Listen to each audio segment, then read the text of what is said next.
Good morning everyone, कैसे हैं आप सभी लोग। I hope you all are well और अपनी तैयारी को लगातार आगे बढ़ा रहे हैं। तो करंट अफेयर्स के इस सेशन में डेली मॉर्निंग में मैं आप सभी के लिए कुछ इंपॉर्टेंट क्वेश्चंस जो कि फैक्ट बेस्ड क्वेश्चंस होते हैं जिनको हम फटाफट रिवाइज कर लेते हैं। और इस तरह के जो प्रश्न हैं अक्सर जो हम मानते हैं कि हम सिर्फ एग्जाम्स में कभी कभी पूछ लिए जाते हैं, बहुत बेहतरीन तरह से पूछे जाते हैं। जैसे आप अभी 17वीं बीपीएससी परीक्षा का ही उदाहरण ले लीजिए कि इसमें जो प्रश्नों का स्तर था वो वन वर्ड वाले क्वेश्चंस का था और काफ़ी अगर देखा जाए तो उस स्तर पर वन वर्ड क्वेश्चंस के स्तर पर देखा जाए तो काफ़ी अच्छा प्रश्न थे वो। लेकिन अगर एक सिविल सर्विसेज एग्जामिनेशन में देखा जाए तो वो प्रश्न कुछ इस तरह के नहीं थे। 3-4 क्वेश्चन इस तरह के चल जाते हैं, लेकिन सभी प्रश्न एक ही तरह के इसी प्रकार के हों तो ऐसा नहीं चल पाता है। लेकिन करंट अफेयर्स में इस तरह के प्रश्न पूछे जाते हैं और इस तरह के प्रश्न करंट अफेयर्स में यदि आते हैं तो बहुत अच्छी बात होती है और माना भी जाता है कि करंट अफेयर्स में मैक्सिमम क्वेश्चंस जो होते हैं वो आपके वन वर्ड वेस्ट होते हैं। चलिए स्टार्ट करते हैं टाइम को वेस्ट ना करते हुए। तो जैसे पहला क्वेश्चन है, इसमें हम जैसे क्वेश्चन आंसर्स को लेकर बात करते ही रहते हैं। फर्स्ट क्वेश्चन है कि हर साल किस दिन को राष्ट्रीय मृगी दिवस के रूप में मनाया जाता है। ठीक है, जल्दी से आंसर देंगे। 16 नवंबर, 17, 18 या 19 नवंबर। आंसर आप सभी लोग जरूर दें ताकि आप जो कमेंट करें तो कमेंट आप सभी का आए। ठीक है, मैं समय दे रहा हूं, इस समय में आप सभी लोग आंसर जरूर दें। इतनी देर में आप लोग आंसर दे सकते हैं, कमेंट कर सकते हैं कि कब मनाया जाता है, क्योंकि बहुत तेजी के साथ फटाफट लेकर चलेंगे। तो आंसर क्या होगा अपना 17 नवंबर को। तो भारत में 17 नवंबर को क्या मनाया जाता है? राष्ट्रीय मृगी दिवस के रूप में मनाया जाता है। क्या मनाया जाता है? राष्ट्रीय मृगी दिवस के रूप में 17 नवंबर को मनाया जाता है। तो इसमें मृगी से संबंधित जो चुनौतियां हैं, जो चैलेंजेस हैं, उसके बारे में जो जानकारी है, ये सब कुछ स्थिति को बढ़ावा, इस सब की स्थिति को बढ़ावा देने, जानकारी को बढ़ावा देने के उद्देश्य से इसको लाया जाता है। मृगी या दौरा का जो विकार है ये एक तरह से देखा जाता है पुरानी मस्तिष्क की स्थिति है ना। मस्तिष्क की पुरानी एक बीमारी है और एक तरह से देखा जाए तो ये बहुत पहले से भारत और विश्व के अलग अलग देशों में ये हमें दिखाई देता है। ये कब होता है? जब तंत्रिका तंत्र की जो कोशिकाएं हैं, तंत्रिका कोशिका गलत तरीके से काम करने लगती हैं। यानी कि अगर आप ये देखेंगे तो आप इस तरह से देखेंगे कि ये डिसऑर्डर हो जाते हैं। जो हमारे जो सेल्स हैं, ये जो हमारे सेल्स हैं वो डिसऑर्डर काम करने लगते हैं। When the neurons fire rapidly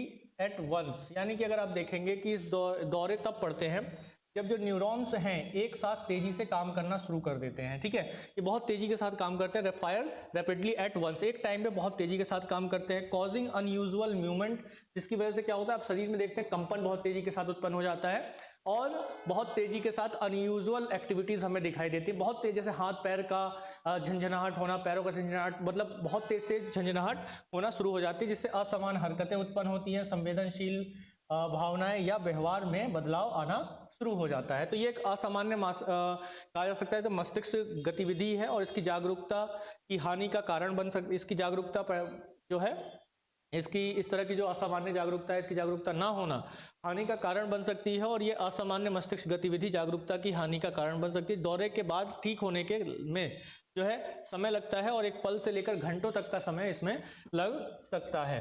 ठीक है, इसी प्रकार से अगर देखा जाए तो मृगी जो बीमारी है ये अनुवांशिकी, मस्तिष्क संबंधी असमानताओं, संक्रमण, मस्तिष्क के की चोट और स्ट्रोक या ट्यूमर के कारण हो सकती है। यानी कि आप ये समझिए कि मृगी जो है ये जेनेटिक भी हो सकती है।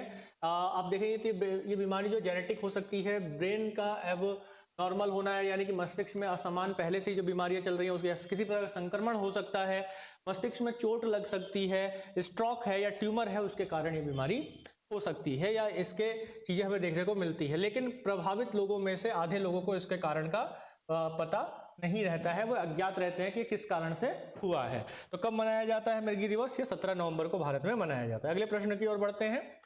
किस दिन देश ने COP29 में वैश्विक ऊर्जा दक्षता गठबंधन लॉन्च किया? Global energy efficiency alliance launch किया गया किस देश में? COP29 में ये लॉन्च किया गया। तो किसके द्वारा? इंडिया, फ्रांस, यूनाइटेड स्टेट्स या यूनाइटेड अरब अमीरात। कमेंट करेंगे तेजी के साथ, सभी लोग तेजी के साथ कमेंट करेंगे मेरे साथी। जिन लोगों ने अभी तक कमेंट नहीं किया है उन सभी से अनुरोध है कि एक बार कमेंट जरूर करें और एक बार शेयर कर दें अपने साथियों में, अपने मित्रों में भी इस चीज को। ठीक है, कमेंट करें। आंसर देख लेते हैं, समय मैंने आपको काफी दिया। तो आंसर क्या होगा? संयुक्त अरब अमीरात, यानी कि UAE इसका बिल्कुल सही उत्तर होगा। आपका क्या होगा? UAE, यूनाइटेड अरब अमीरात, इसका बिल्कुल सही और सटीक उत्तर होगा। यूनाइटेड अरब अमीरात 7 अमीरात से मिलकर बना है, यानी 7 जो देश हैं, जैसे दुबई है, अबू धाबी है, ऐसे 7 छोटे छोटे जो राजशाही देश है उनसे मिलकर ये बना हुआ है यूएई, जो कि अरब प्रायद्वीप पर एक ये देश है। तो संयुक्त अरब अमीरात ने 2030 तक वैश्विक ऊर्जा दक्षता को दोगुना करने के लिए अजरबैजान में जो COP 29 में वैश्विक ऊर्जा दक्षता गठबंधन शुरू किया। यानी ग्लोबल एफिशिएंसी को बढ़ावा देने के लिए, ग्लोबल एनर्जी एफिशिएंसी को बढ़ावा देने के लिए global energy efficiency alliance COP 29, जो कि कहाँ हुआ, अजरबैजान में हुआ, वहां पर डबल करने के लिए, ग्लोबल एनर्जी एफिशिएंसी को डबल करने के लिए कब तक, 2030 तक इस इनिशिएटिव की शुरुआत की गई। किसके द्वारा? यूनाइटेड अरब अमीरात के द्वारा। तो यहाँ पे ये पहल उत्सर्जन में कटौती करने, उत्सर्जन मतलब किसकी उत्सर्जन की बात हो रही है यहाँ पर? तो यहाँ पे बात हो रही है कि जो कार्बन डाइऑक्साइड का उत्सर्जन होता है ना, CO2 का जो उत्सर्जन होता है, जिसकी वजह से हम लोग देखते हैं कि ग्लोबल वार्मिंग है, मुख्य रूप से global warming, CO2 and other जो ग्रीन हाउस गैसेज हैं, ग्रीन हाउस गैसेज हैं, उनमें कटौती करने के उद्देश्य से इसको शुरू किया गया। और संसाधनों की स्थायी रूप से प्रबंधन करने के लिए देशों, संगठनों और निगमों को एकजुट ये करता है, ये गठबंधन, जो ये अलायंस बनाया गया, इस अलायंस का उद्देश्य यही है कि भाई जो ग्लोबल वार्मिंग के लिए जिम्मेदार या क्लाइमेट चेंज के लिए जो जिम्मेदार सब्सटेंसेस हैं, जैसे अभी हम देख रहे हैं कि कार्बन डाइऑक्साइड है और अदर जो ग्रीन हाउस गैसेज हैं, उनको क्या किया जाए, सब्स्टिट्यूट किया जाए, उसमें कमी लाई जाए और सौर ऊर्जा के उत्पादन की जो एक क्षमता है उसको बढ़ाया जाए, यानी ग्रीन एनर्जी को बढ़ावा ज़्यादा दिया जाए, रिन्यूएबल एनर्जी को बढ़ावा ज़्यादा दिया जाए। इसके लिए क्या बनाया गया? ग्लोबल एनर्जी एफिशिएंसी अलायंस बनाया गया। कब बनाया गया? COP 29 के दौरान बनाया गया, जो कि बाकू अजरबैजान में आयोजित हुआ था। वहां पर किसके द्वारा बनाया गया? UAE के द्वारा इसका निर्माण किया गया। तो ये क्या होगा कि UAE ऊर्जा दक्षता विशेषज्ञता साझा करके निजी क्षेत्र के साथ साझेदारी को बढ़ावा देगा और जो सबसे अच्छे इस प्राइवेट सेक्टर में काम करने वाले लोग हैं उनके साथ आगे आएगा और इस पर नई टेक्नोलॉजीज को अधिग्रहित करेगा। और इसके साथ साथ ये गठबंधन प्रयास करेगी कि नई से नई टेक्नोलॉजी लेकर आई जाए, जिससे हम अधिक से अधिक सौर ऊर्जा का उत्पादन कर सके। जैसे मैक्सिमम जो यूरोपियन कंट्रीज हैं उनके पास सोलर एनर्जी को लेकर क्या है कि अच्छी टेक्नोलॉजी है, अच्छी खासी टेक्नोलॉजी है। जैसे अगर आप देखेंगे कि जब ये सम्मेलन होते हैं, जैसे G20 हुआ था, तो G20 में भी पर्यावरण को लेकर, क्लाइमेट चेंज को लेकर बात उठी थी। तब उस समय कई यूरोपीय देशों ने ये कहा कि भारत में बहुत ज़्यादा उत्सर्जन होता है कोयले का, क्योंकि बिजली का उत्पादन उससे ही ज़्यादा होता है। लेकिन भारत ने यहाँ पर ये बात बोली कि भाई उत्सर्जन होता है वो ठीक है, लेकिन यहाँ पर जो एनर्जी है, जो मतलब सौर ऊर्जा से उत्पादन करने की जो क्षमता की जो टेक्नोलॉजी है, जो आसान टेक्नोलॉजी है, कह सकते हैं सस्ती टेक्नोलॉजी है, जो आसानी से उपलब्ध हो सकती है, वो यूरोपीय देशों के पास है। तो यूरोपीय देश जो है ये उन देशों में को क्यों नहीं दे रहे हैं टेक्नोलॉजी जिनके पास ये क्षमता है कि वो सौर ऊर्जा का उत्पादन अधिक से अधिक कर सकते हैं, तो सौर ऊर्जा से बिजली का उत्पादन बहुत अच्छे से कर सकते हैं। तो वो कौन से देश हैं? जो अफ्रीकी देश हैं। तो अफ्रीकी देशों के लिए यहाँ पर जो भारत के प्रधानमंत्री थे, भारत ने ये कहा कि अफ्रीकी देशों को टेक्नोलॉजी दी जानी चाहिए। अफ्रीकी देशों ने ये कहा कि भाई इंडिया ने हमारे लिए जो है यहाँ पे स्टैंड लिया एक तरह से, तो भारत की बात हुई और भारत की बात को बढ़ावा देते हुए यहाँ पर यूरोपीय देश भी ये सोचने लगे कि भाई हाँ ठीक है, हम टेक्नोलॉजी को ट्रांसफर कर देंगे अब अफ्रीकी देशों के। और अफ्रीका में अब क्या है कि अफ्रीका का जो मुख्य क्षेत्र है, आप देखते हैं कि ये ट्रॉपिक ऑफ कैप्रिकॉर्न से ट्रॉपिक ऑफ कैंसर के बीच का आने वाला ये पूरा क्षेत्र है। तीनों जो मेजर लैटिट्यूड्स हैं, ये तीनों के तीनों अक्षांश रेखा, महत्वपूर्ण अक्षांश रेखा या कह सकते हैं ट्रॉपिकल जोन जो है मेनली अफ्रीकन कॉन्टिनेंट से होता है, या पूरा का पूरा क्षेत्र यहाँ पर पाया जाता है। तो यहाँ पर सौर ऊर्जा से विद्युत उत्पादन की क्षमताएं बहुत अधिक हैं। तो यहाँ इस चीज को लेकर ही बातें होती रही हैं लगातार। COP 29 में भी इसी तरह की बात हुई कि जो विकसित देश हैं वो मुख्य रूप से विकासशील देशों को ये कहते रह रहे हैं कि आप अपने यहाँ जो है क्या करें कि ऊर्जा की उत्पादन के लिए सौर ऊर्जा का शुरुआत करें, कोयले का उत्पादन, कोयले से विद्युत का उत्पादन कम करें। लेकिन हम यहाँ पर ये कहते हैं कि जब सबसे ज्यादा कंट्रीब्यूशन जो है ग्लोबल वार्मिंग में या कह सकते हैं क्लाइमेट चेंज में जो रहा वो डेवलप्ड कंट्रीज का रहा, वो अब, और इसमें जब हम हिस्सेदारी की बात करते हैं कि जो विकासशील देश हैं या लिस्ट डेवलप्ड कंट्रीज हैं, उनके पास तो इतना पैसा है नहीं कि वो इतनी बड़े बड़े टेक्नोलॉजी पर खर्च कर सके। और जब इन डेवलप्ड कंट्रीज से कहा जाता है कि आप खर्च कर दो, तो ये जो है अपना पल्ला झाड़ कर निकल लेते हैं। तो यहाँ पर यही चीज हमें देखने के लिए मिली। और इस गठबंधन का उद्देश्य यही है कि जो पब्लिक प्राइवेट कॉर्पोरेशन के थ्रू क्या किया जाना चाहिए, इसको बढ़ावा देना चाहिए और इसके साथ साथ एनर्जी एफिशिएंसी को बढ़ावा देना चाहिए। और ये क्या करेगा एक तरह से देखा जाए तो it will help African countries by providing financing option and technology situations for crucial for sustainable energy. अब यहाँ पे अफ्रीकन जो देश हैं उनको टेक्नोलॉजी ट्रांसफर होगी और सौर ऊर्जा का उत्पादन भी बहुत आसानी से और अच्छे तरीके से हो पाएगा। तो यहाँ पे पॉसिबिलिटीज जो है, एफिशिएंसी जो है, क्षमताएं जो है वो मुख्य रूप से कहाँ पर है? अगर हम देखेंगे कि जो क्षमताओं की अगर हम बात करें यहाँ, तो क्षमताएं जो है मुख्य रूप से आपको कहाँ मिलेगी? अगर हम क्षमताओं की बात करेंगे, क्षमताएं जो है मुख्य रूप से अफ्रीकी देशों में मिलेगी। जैसे कि अगर हम इसके माध्यम से थोड़ा समझने का प्रयास करें,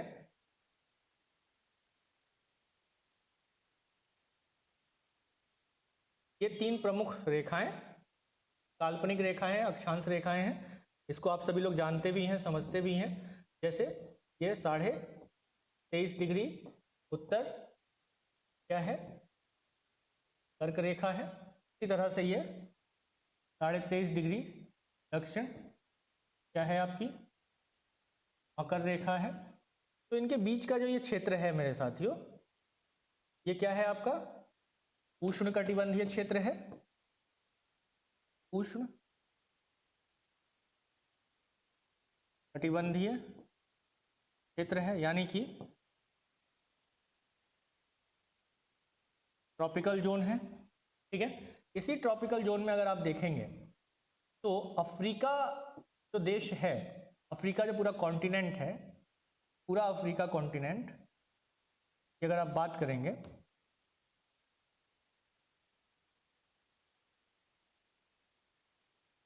तो अफ्रीका कॉन्टिनेंट से जो है ये तीनों ही रेखाएं होकर गुजरती है। जो उष्ण कटिबंधीय क्षेत्र है, यहाँ पर जो सूर्य का प्रकाश है, सूर्य का प्रकाश क्या होता है? वर्ष भर एक समान रहता है, एक समान रहता है। और एक समान रहता है तो यहाँ पर सौर ऊर्जा से विद्युत उत्पादन क्षमता अधिक है, एफिशिएंसी अधिक है। तो यहाँ पर टेक्नोलॉजी को विकसित करने की जरूरत है, तो इस पर बात की गई थी। क्लियर? चलिए तो आगे बढ़ते हैं मेरे साथियों, अगले प्रश्न पर आते हैं। अगला प्रश्न हमसे क्या कहता है कि अमृत सागर जो समाचारों में देखा गया किन दो देशों के बीच स्थित है? ये मैप बेस्ड क्वेश्चन हो जाता है आपका। अगर आप मैप को अच्छे से कर रहे हैं, अच्छे से समझ रहे हैं, तो वहां से लेकर आपको क्वेश्चन देखने को ये मिलेगा। ठीक है, वहां से ये क्वेश्चन आपको देखने के लिए मिलेगा कि भाई मृत सागर जो समाचारों में देखा गया किन दो देशों के बीच में स्थित है? ये कमेंट कीजिए तेजी के साथ। किन दो देशों के बीच में स्थित है? सीरिया, लेबनान, मिस्र और सऊदी अरब, इजराइल और जॉर्डन, तुर्की और साइप्रस। बहुत बेहतरीन क्वेश्चन है और ये क्वेश्चन आपसे कई बार आगे भी पूछा जाता रहेगा। तो आंसर क्या होगा? इजराइल और जॉर्डन इसका बिल्कुल सही और सटीक उत्तर आपका हो जाता है। क्या हो जाएगा? इजराइल और जॉर्डन इसका बिल्कुल सही उत्तर होगा। इन दोनों देशों की सीमाओं पर ही आपको देखने को मिलेगा डेड, क्या देखने को मिलेगा? डेड सी, यानी कि मृत सागर। ठीक है, मृत सागर इन दो देशों की सीमा पर आपको दिखाई देगा। तो अभी रिसेंट में ये समाचार थी, कुछ जो रिसर्चर हैं उन्होंने मृत सागर के तल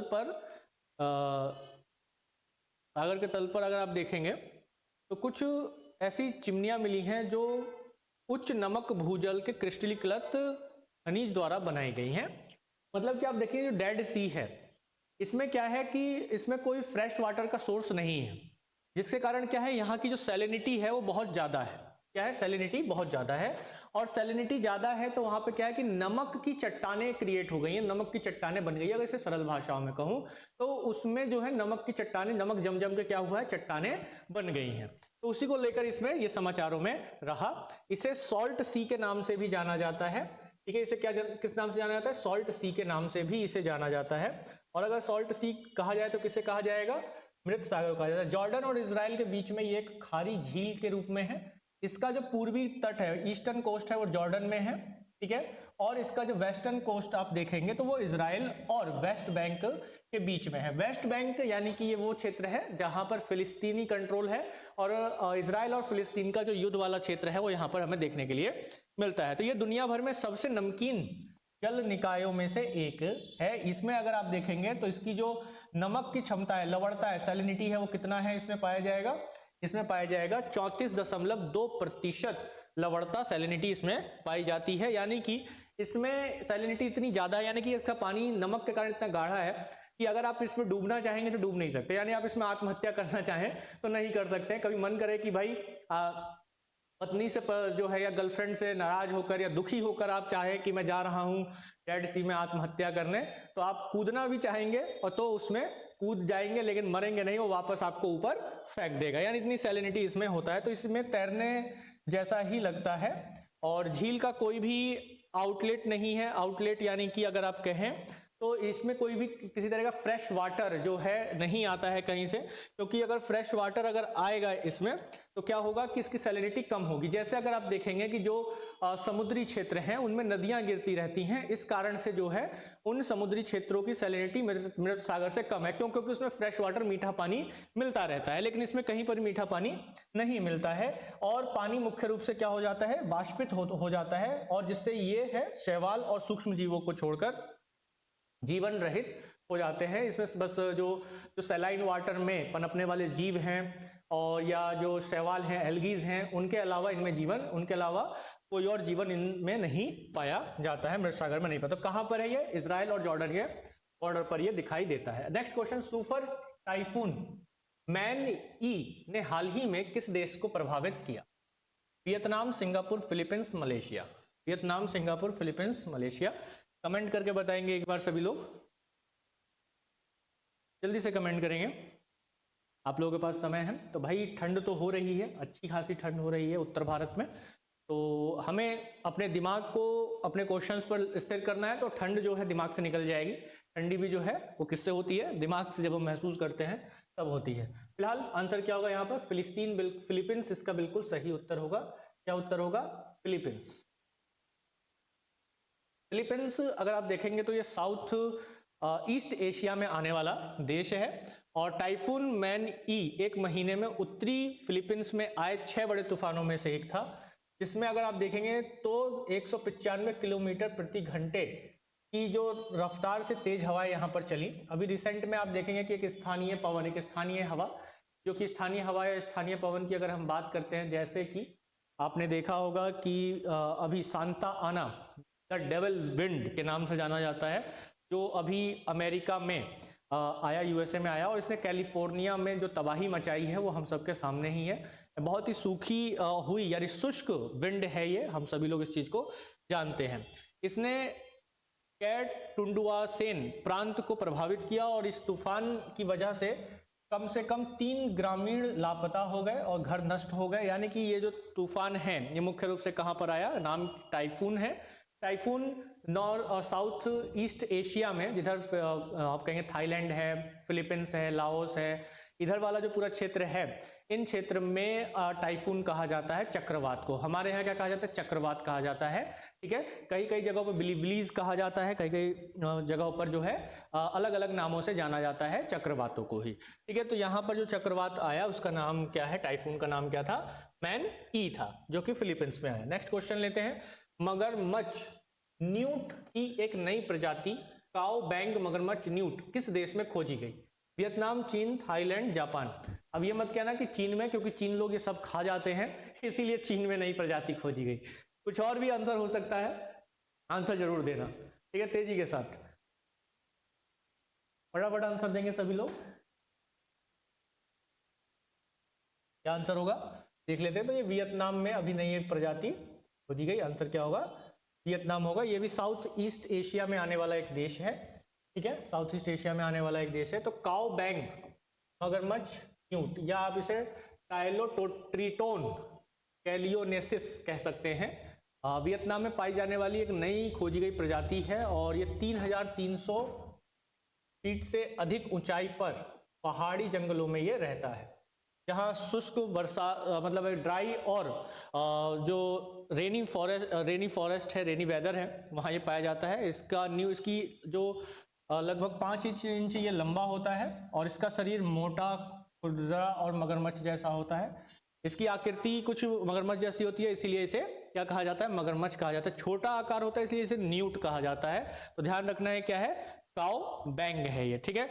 इसका नाम क्या है? काओ बैंग है, जो कि अभी कहाँ पाया गया है? ये वियतनाम में पाया गया है। चलिए आगे बढ़ते हैं। ग्लोबल फ्रेट समिट 2024 का आयोजन कौन सा शहर करेगा? Which city is the host of global freight summit 2024? Comment करेंगे। दुबई, लंदन, पेरिस, नई दिल्ली।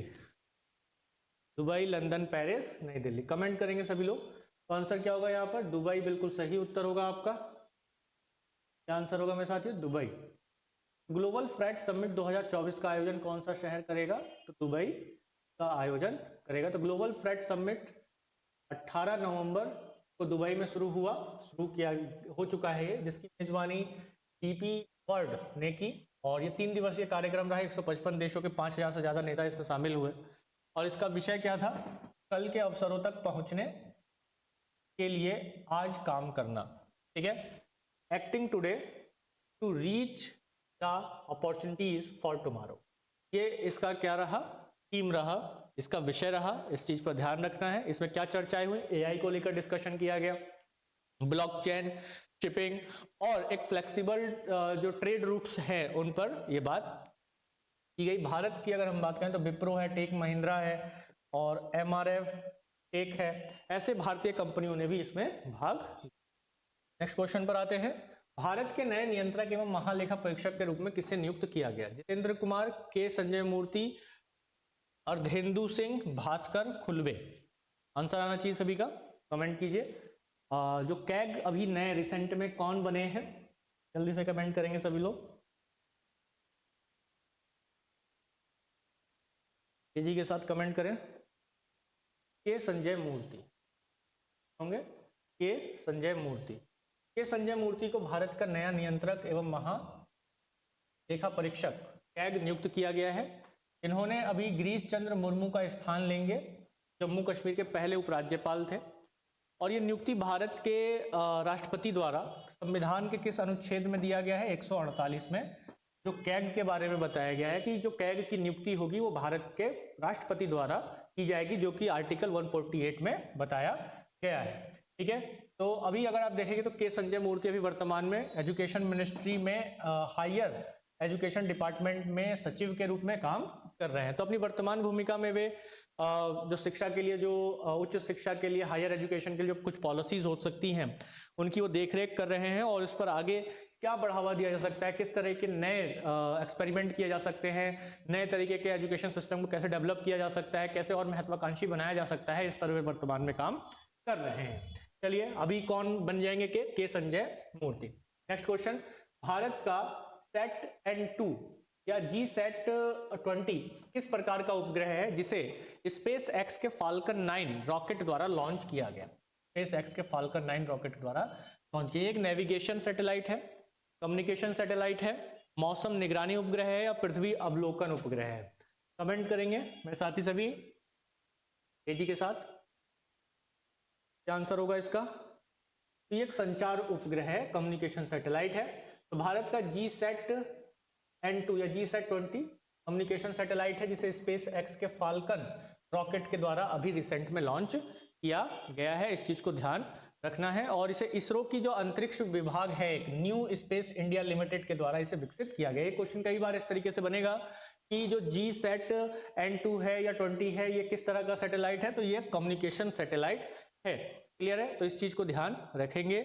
और इसके साथ साथ आप देखेंगे कि ये पूरे भारत के दूर दराज के क्षेत्रों और इन फ्लाइट कनेक्टिविटी के लिए डेटा और इंटरनेट सेवाएं प्रदान करेगा। उपग्रह में 32 उपयोगकर्ता बीम है। पूर्वोत्तर के लिए 8 और शेष भारत के लिए 24 इसमें बीम लगाए गए हैं जिसका उपयोग किया जाएगा। और इसका वजन लगभग 4700 किलोग्राम है। और इसका मिशन जीवन 14 साल का होगा। ये 14 साल के लिए जो है ऊपर अंतरिक्ष में लटका रहेगा। और भारत के जो स्मार्ट सिटीज मिशन है उसको भी ये समर्थन प्रदान करेगा। तो ये चीज यहाँ पर हमें दिखाई देगी। GSAT-N2 या 20 क्या है? ये एक संचार उपग्रह है। अगला 19वां G20 नेताओं का शिखर सम्मेलन कहाँ आयोजित किया गया? बड़ा ही बेसिक और सरल प्रश्न है, आंसर सभी का आना चाहिए कि नई Delhi, Paris, Rio de Janeiro या लंदन में यूनाइटेड किंगडम। क्लियर? तो एक बार कमेंट करेंगे सभी लोग तेजी के साथ।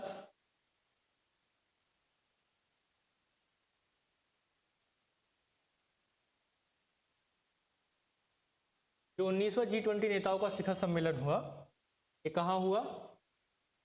रियो डी जेनेरियो ब्राजील में इसका किया जाएगा। ये G20 शिखर सम्मेलन रियो डी जेनेरियो में मॉडर्न आर्ट म्यूजियम, कहाँ पर होगा? ये modern art museum Bharat Mandapam में हुआ था, जिसकी मेजबानी ब्राजील के राष्ट्रपति द्वारा की जाएगी। ब्राजील के राष्ट्रपति कौन है? लुइस इनासियो लूला दा सिल्वा। ठीक है, ये करेंगे। और प्रधानमंत्री नरेंद्र मोदी, अमेरिकी राष्ट्रपति जो बाइडेन और चीन के शी जिनपिंग समेत नेता व्यापार, जलवायु परिवर्तन और अंतर्राष्ट्रीय सुरक्षा पर चर्चा इस पर की गई।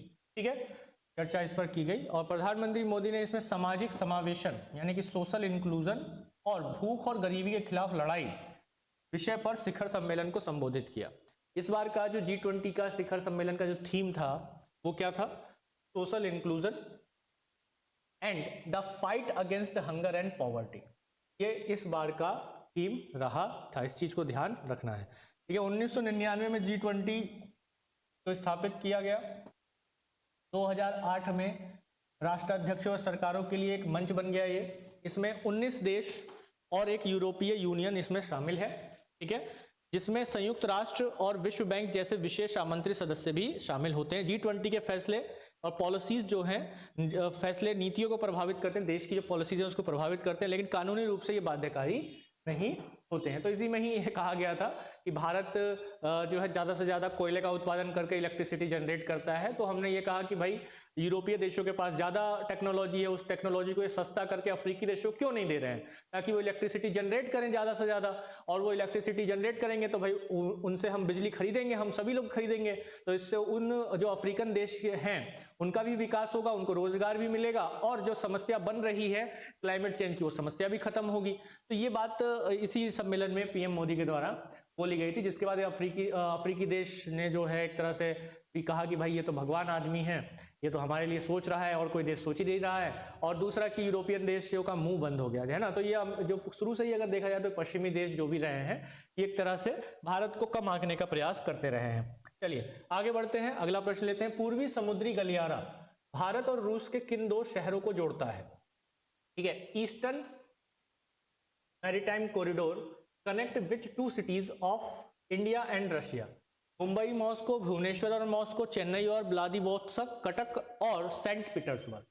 देखिए सीधी सी बात है, अगर आप थोड़ा मैप वगैरह को पढ़ते हैं, देखते हैं, समझते हैं, तो अगर रशिया कनेक्ट हो रहा है मैरीटाइम के साथ, इंडिया के साथ, मैरीटाइम के साथ, तो विश्व मानचित्र पर अगर आप देखेंगे तो इंडिया का जो ईस्टर्न पार्ट है वहीं से ही जो है कनेक्टिविटी हो सकती है रशिया के ईस्टर्न पार्ट से, क्योंकि रशिया का जो ईस्टर्न पार्ट है वो उसका कनेक्टिविटी जो है पैसिफिक ओशन में है। इधर इंडिया के ईस्टर्न पार्ट से यानी कि जो बे ऑफ बंगाल है वहां से इंडियन ओशन वाला जो पार्ट है वहां से होते हुए साउथ चाइना सी होते हुए यानी पैसिफिक ओशन में होते हुए ही कनेक्ट हो सकता है। तो यहाँ पर इसका आंसर क्या होगा? पूर्वी। अब यहाँ पे ईस्ट भी बोला हुआ है, तो अब आप यहाँ पर ये देखिए कि भाई मॉस्को के साथ कनेक्टिविटी क्या मैरीटाइम की हो सकती है? तो ये भाई ए और बी तो ऐसे ही गलत हो जाता है। ठीक है, पीटर्सबर्ग की भी नहीं हो सकती। तो यहाँ पर क्या है कि चेन्नई और व्लादिवोस्तोक। ठीक है, चेन्नई और व्लादिवोस्तोक ये होना चाहिए आंसर बिल्कुल। तो आंसर क्या होगा अपना? चेन्नई और व्लादिवोस्तोक इसका बिल्कुल सही उत्तर होगा। तो चेन्नई व्लादिवोस्तोक जो है पूर्वी समुद्री गलियारा अब चालू है, जो ऑयल, फूड और मशीनरी का इससे ट्रांसपोर्टेशन किया जाएगा। तो जो ईस्टर्न मैरीटाइम कॉरिडोर है ये रूस के पूर्वी तट और दक्षिण भारत को जोड़ता है, जिसमें कार्गो को आने जाने का समय 16 दिन तक कम हो जाता है और वहीं 40% तक जो दूरी है वो भी कम हो जाती है। वर्तमान में अगर आप देखोगे तो इन प्रेजेंट जो मुंबई और सेंट पीटर्सबर्ग का जो मार्ग है पूरा, उसको आप क्या देखोगे? वो ये आप देखोगे कि 8675 समुद्री मील तक ये फैला हुआ है, जिसमें 40 दिन का समय लगता है। और इसके साथ साथ चेन्नई व्लादिवोस्तोक मार्ग केवल कितना है? इसके मुकाबले अगर आप देखोगे तो ये 5,647 समुद्री मील है, जिसमें 5,608 किलोमीटर की यहाँ पर एक तरह से बचत हो जाती है। और इसके साथ साथ आप यहाँ देखेंगे तो जो लागत है वो भी कम आएगी। तो यहाँ पर EMC जो है प्रमुख समुद्रों और जल डमरुओं से होकर गुजरता है। जैसे अगर आप देखोगे तो जो जल डमरू क्षेत्र है साउथ ईस्ट एशिया से होते हुए ये जा रहा है। तो इसमें जापान सागर, मलक्का स्ट्रेट, जो मलक्का जल संधि है, आप अगर देखें मलक्का जल डमरू मध्य है कहां पर, मुख्य रूप से जो इंडोनेशिया वाला पार्ट है, इंडोनेशिया मलेशिया के बीच वाला जो क्षेत्र है वहां पर आपको दिखाई देगा। इसमें संघाई, सिंगापुर और कोलंबो जैसे प्रमुख शहरों में बंदरगाह विकल्प के रूप में इसमें शामिल किया जाएगा कि वहां पर भाई रुक सकते हैं, वहां पर रुककर जो है थोड़ा आराम कर सकते हैं। तो ये आज के अपने कुछ महत्वपूर्ण पक्ष थे, क्वेश्चंस थे। और डेली क्लासेस जो है आपका 8:30 AM पर आपको ये क्लासेस जो करंट अफेयर्स की है ये आपको मिल जाएगा। और इसके साथ साथ एक और बात कि अगर आप चाहते हैं 71st BPSC को क्वालिफाई करना, और इसके साथ साथ आप देख रहे हैं कि जो 70 BPSC है उसके मेंस को कैसे लिखें, और मेनली अगर आप देखेंगे तो जो पॉलिटी है, पॉलिटी से रिलेटेड जो क्वेश्चंस आते हैं मेंस में, वो कितने इंपॉर्टेंट क्वेश्चंस होते हैं, उन सब की क्लासेस स्टार्ट कर रहा हूं मैं।